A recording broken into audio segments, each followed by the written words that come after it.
एठो रथ आपण ओडिसा कोठी देखिए जे रथ जात्रा दीटा दौड़ी लगे ये दीटा दौड़ी आग पटे गोटे लगे पछपटे गोटे लगे टणा हो पहाड़ उपर गोटे रथ गड़ एमती मंदिर कौन ना आपण पहाड़ उपर रथ गड़े देखिए। मो जटणी भुवनेश्वर मझे एमती एक ऐतिह्य पीठ अच्छी जोटा कि लवणगिरी नाम नामित जोटी बाबा रही लवणेश्वर एवं महाप्रभु श्री जगन्नाथ जार किंवदंती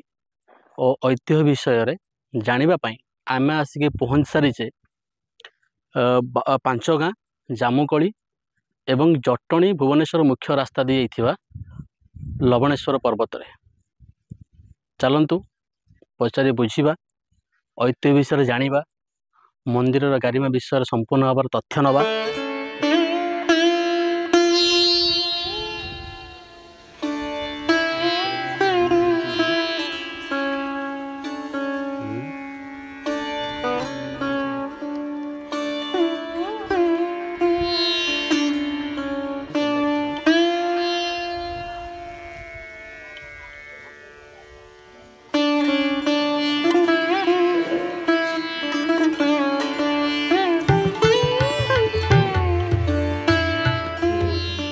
दर्शक बंधु नमस्कार मु अनिल स्वागत करुच्ची नीलचक्र टीवी ओडिया को ताले आसंतु जीवा सही लवणेश्वर पर्वत को पचारि बुझी नवा बाबा। दर्शक बंधु आम सांगे अच्छा मुख्य प्रतिष्ठाता तांकोटो पचारि बुझी नवा मंदिर ऐतिह्य और किंवदंती विषय। बाबा नमस्कार। नमस्कार। आपणकर ना? मो ना गजेंद्र प्रधान मुझे लवणगिरी जगन्नाथ आश्रम प्रतिष्ठाता। आगे आज को 25 वर्ष तले आम अंचल किसी व्यक्ति ये गोटे आश्रम कर अच्छा ये चाल खंड घर को मटी ये मिलानी आम बुलू बुलू ये आज जहाँ ये देखुं मंदिर ये गोटे पहाड़ पोती ये हजार हजार वर्षर मंदिर ये पोती आसिक आम गोटे विश्वास आसला खंडे दधि नौती पाइलु ये ठाकुर अच्छा विश्वास पाइला आम ये पूजा धजा भी आरंभ कलु तापर सुर आमको कहलु सुर आसिले आर कॉलेज वाला डकाला आर कॉलेज आसे ताड़िकी बाहर कले से कले ये हजार हजार वर्षर मंदिर तेणु आम अंचल लोक सरकार अनुदान विशेष किसी ना आम अंचल मान्य लोक मिलित ये ये मंदिर सब चली स्थापित आविर्भाव हजार हजार वर्षर मंदिर ये लवणेश्वर दैत्य थी लवणेश्वर महादेव को पूजा कर लिंगराज मंदिर से सब दिन जाए ठाकुर दर्शन कर लिंगराज आज्ञा यार पौराणिक जी यार ऐतिहासिक ऐतिहासिक जिते अशोक कलिंग युद्ध है मगध से मगध अशोक रोते मगध सेना रोते धौलीपाड़ ये रोते लवणगिरी कलिंग सेना ये जो मझी प्याचटा देखते क्या है यहाँ रणई कौन जो रक्त नदी होकर दया है रक्त नदी तो इतिहास जहाँ कौन जोड़ा अशोक कारुबाग्य युद्ध भूमि मझी प्याचटा आज्ञा यार पौराणिक ऐतिहासिक लवणगिरी पर्वत बाबा लवणेश्वर अच्छा केवल लवणेश्वर अच्छा बाबा महाप्रभु जगन्नाथ अच्छा एपटे महाबली बजरंग बली भी अच्छा तीन जन मंदिर को लेकिन कौन कह लक्ष्मी मंदिर विमला मंदिर भी अच्छी ये चली कम आमर डिसेम्बर 12 राष्ट्रपति आसापी भी प्रोग्राम होती मंदिर प्रतिष्ठा करने। अच्छा अच्छा आज्ञा डिसेम्बर 12 2024 ये आज्ञा जागर आउ राम नवमी श्रीराम ने अष्टबरी हुए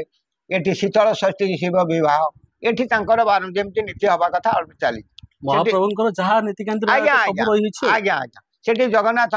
रथ यात्रा निकट में गला तापर झुलन आसिक पहुँचला रथ यात्रा जमी नीति नियम हवा कथा आज्ञा आमर से 5 गाँव मौसुमा मंदिर एठो रथ आपण ओडिसा कोठी देखिए जे रथ यात्रा दीटा दौड़ी लगे ये दीटा दौड़ी आग पटे गोटे लगे पछपटे गोटे लगे टणा हो पहाड़ उपर गोटे रथ गड़ एमती मंदिर कौन ना आपण पहाड़ उपर रथ गड़े देखिए। हाँ आज्ञा पहुँचली देखिली पहाड़ उपर रथ माने संभव हाँ हाँ आज्ञा से ठाकुर आशीर्वाद रथ जीव रथ भी आसो आशीर्वाद ना बिना करुणा बिना किसी आज्ञा ये खेचाड़ी भोग भोग हुए आउे मांडुआ भोग हुए काकरा भोग हुए आज्ञा आ महाप्रभु श्री जगन्नाथ सका बाल भोग हुए मध्याह्न एना भोजन खेचाड़ी ना अन्न भोग तापर राति की संध्या बेलू छेना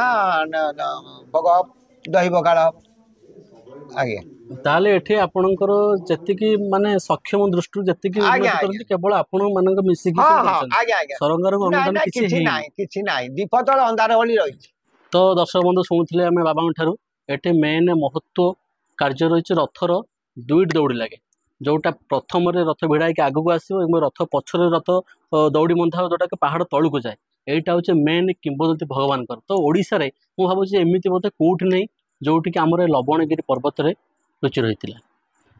आम आसिक पहुँच सारी मंदिर मुख्य पूजकों पाखे पाखे बुझ नवा मंदिर नीतिकांति विषय और महिमा विषय बाबा प्रणाम। प्रभुଙ୍କର ଭୋରୁ ଉଠିଲା ମାନେ ଗାଧେଇକି ଆଗ ମଙ୍ଗଳ ଆଳତି ଆଗ ପ୍ରଥମେ ହେଇସାରି ଭୋଗ ଆମର ଫଳ ଯାହା ହେଲେ ଭୋଗ ଇଏ ହବ ବାଳ ଭୋଗ ତେବେ ହବ ତାପରେ ଶଙ୍କୁଡ଼ି ଭୋଗ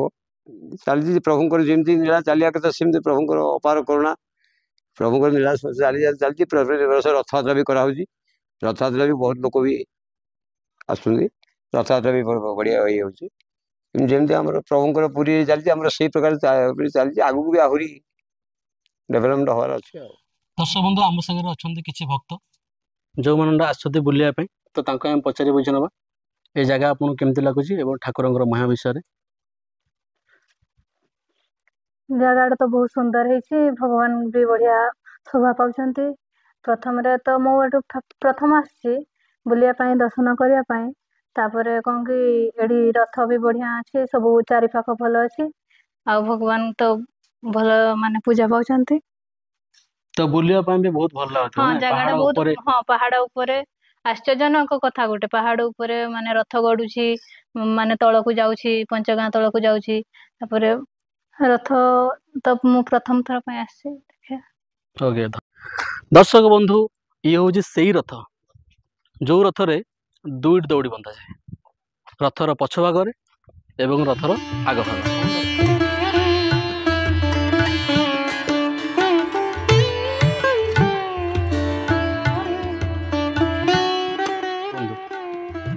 जदि आप आसते बुलापी एटी भगवान के दर्शन सहित प्राकृतिक सौंदर्यर भरपूर मजा उठे पारे